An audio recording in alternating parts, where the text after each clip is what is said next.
ऐसे घर कम मिलेगा। रानू बेटी तुम अपने बहन भाइयों का ध्यान रखना।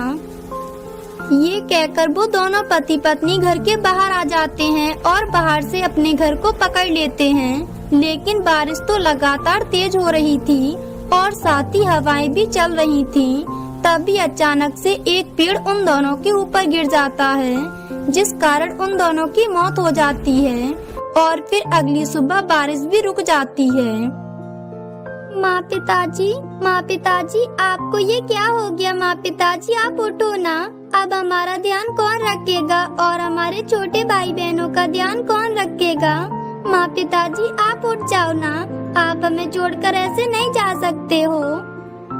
रानू चिड़िया के माता पिता के मर जाने के बाद तो रानू बिल्कुल अकेली पड़ गई थी और अब उसे अपने छोटे बहन भाइयों का ध्यान भी खुद ही रखना था। फिर ऐसे ही कुछ दिन बीत जाते हैं। एक दिन रानू चिड़िया के दोनों बहन भाई अंडे से बाहर आ जाते हैं, जिन्हें देखकर रानू कहती है, गुड़िया और कुक्कू मेरे दोनों छोटे बहन भाइयों, मैं तुमसे बहुत प्यार करती हूँ और मैं हमेशा तुम्हारा भलाई चाहूंगी।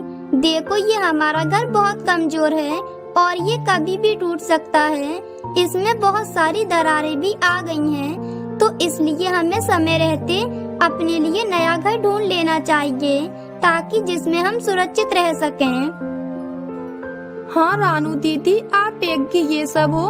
हमें अपने बहन भाई पेड़ की तलाश में निकल जाते हैं। काफी देर ढूंढने के बाद उन्हें जंगल में 3 पेड़ मिल जाते हैं, जहाँ पर एक पेड़ पर अनार लगे हुए थे और दूसरे पेड़ पर आम लगे हुए थे। तीसरा पेड़ था जो कि पूरी तरह से सूखा हुआ था। तभी कुक्कू और गुड़िया ने तो जल्दी से वो दोनों पेड़ चुन लिए। अनार का पेड़ गुड़िया ने चुन लिया और आम का पेड़ कुक्कू ने चुन लिया। अब रानू चिड़िया के पास तो रहने के लिए कोई जगह नहीं बची थी। उसके पास बस एक सूखा पेड़ बचा था, जिस पर ना तो फल लग सकते थे और ना ही वो उस पर रह सकती थी। तब वो अपने दोनों छोटे बहन भाइयों से कहती है, गुड़िया और कुक्कू मैं भी तो तुम्हारी बहन हूँ ना, तो ऐसे हम तीनों अलग कैसे रह सकते हैं? मैं तुम्हारे बगैर नहीं रह पाऊंगी, तो क्यों ना हम तीनों एक जगह एक घर बनाकर उसमें मिलकर रहें, क्योंकि हम हमेशा से एक साथ रहे हैं, तो अब अलग कैसे रह सकते हैं? मैं तुम तीनों।